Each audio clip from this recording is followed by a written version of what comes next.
ururka ay ku mideysan yihiin naafada gobolka Sanaag ee Danwadaag ayaa maanta codsi u diray xukuumadda Somaliland taasoo ay kaga codsadeen in baahiyaha ururka naafada hoos loo eego.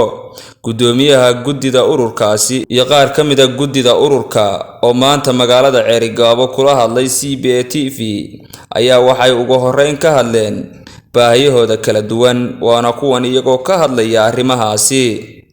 halka waxa fadhiya guddiga ururka Danwadaag ee gobolka Sanaag. waxaanu halka ka jeedinaynaa baaqaas oo saddex arrimood ah ayaanu halka jeedinaynaa. baaqaas oo ah danta ururka. annagu siyaasad shaqo kuma lihin, waxa weeyaan annagu arrimahayga waa wixii danaha ay ururka naafada ah baanu ka hadalnaa. marka waxaan ka hadlaynaa saddex arrimood: wasaaradda shaqada iyo arrimaha bulshada. wasiir waxa weeyaan aad baan ku salaaminaa, wasiir cusub baa dhawaan la magacaabay, laakiin waxa weeyaan waxaan ugu wasiir ku sheegaynaa waxa weeyaan ururada naafadu waa dulma yihiin xagga maxay tooy shaqada maartay waxay hoos tagaan wasaaradda arrimaha bulshada hoos tagaan. marka waxa weeyaan arrimahaasi waxa weeyaan waxyaabo badan baa jira oo hadda ururkayga urur ballaaran oo gobolka Sanaag ka dhisan.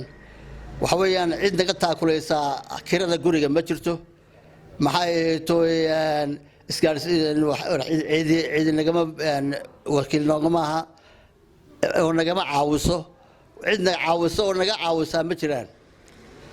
ururku isaga iskiisa soo dhisay, isagaana iskiisa maxay tahay wax u qabsadaa. marka wasiir waxaan ku sheegaynaa miisaaniyad bay ku leeyihiin naafadu maxay tahay goboladu iyo ta guudba. waxa weeyaan wasaaradda miisaaniyaddii maxay tahay gobolada ururka naafada waxba kama hayno, xalana gama soo gaaraan, annaga iskayga soo maamula.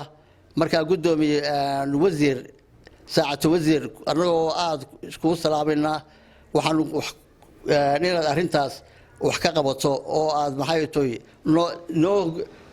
noo doonto xaqa wixii aan ku leenahay, waayo waxaanu nahay arrimihii bulshada aanu ka midnahay. wasiirkaasina intaas baan leeyahay annagoo aad u salaaminaa.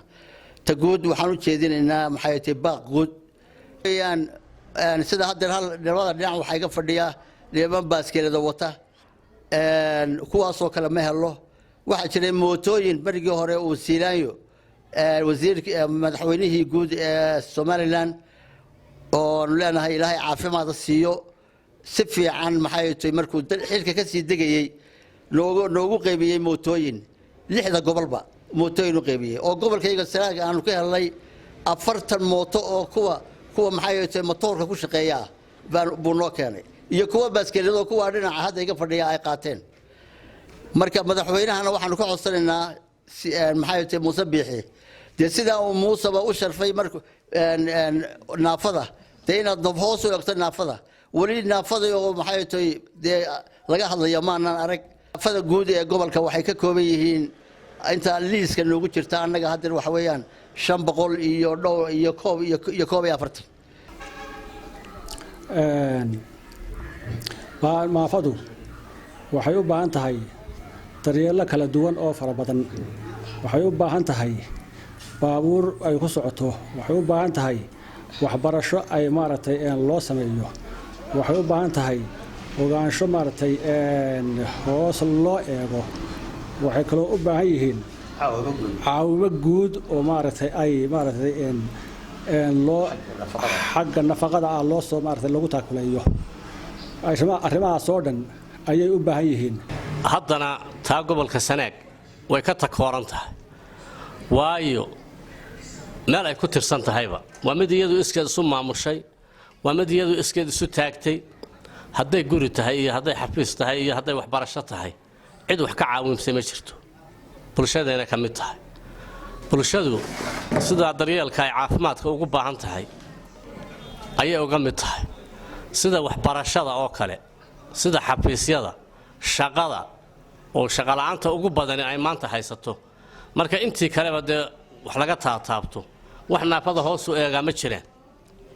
marka waxaanu ogeysiinaynaa cid allaale cidii ay qusayso oo uu horeeyo madaxweynaha Somaliland muuse biixi cabdi iyo wasiirada iyo ciddii kale ay qusayso haddaanay ahayn dee kii gaabiyaa waa gaaloobi waxaanu codsanaynaa oo mar labaad iyo mar saddexaadba codsanaynaa in hoos naloo eego dhanka kale waxa ay ka hadleen oo waxba kama jiraan ku tilmaameen hadal ka soo yeedhay oo hore uu warbaahinta ula wadaagay sida ay sheegeen nin ku hadlay afkooda isla markaana sheegtay inuu yahay gudoomiyaha naafada ee gobolada bariga ninka sheegayay anaga leeyahay waa nimatina hageesa ka leeyahay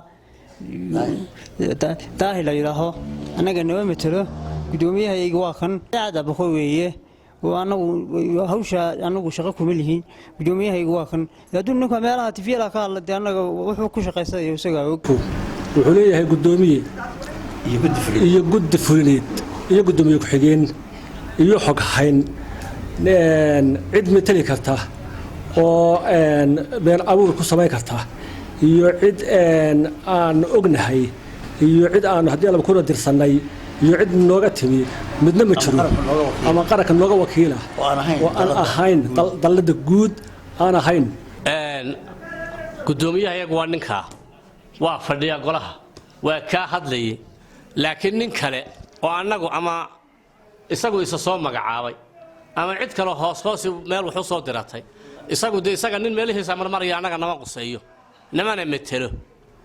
namana metelo ururkana ma dhaximano ma oran ii doorta ay gudoomiyihii ururka naafada ee qaranka waxaanu nahay anaguna ururkii danwadaag ee gobolka Sanaag ururkaas oo si sharciya uga sharciyeysan dalada guud ee kulmisa naafada gobolada arrinta uu ninkaas sheeganaya anagu waxba kama ogin had iyo jeerna meelahaas wuxuu ka baaqaa oo yiraahdaa waxaan ahay gudoomiyihii ururka marka ururku miyaanu sharci lahayn ururku sharci buu leeyahay sharcigiisu waxa weeyaan waxa kulmisa dalada guudna waxay leedahay gudoomiye la yaqaan oo sharciyeysan ay leedahay iyo guddi fulineed bay leeyihiin Cabdirasaaq Sugulle CBA TV Ceerigaabo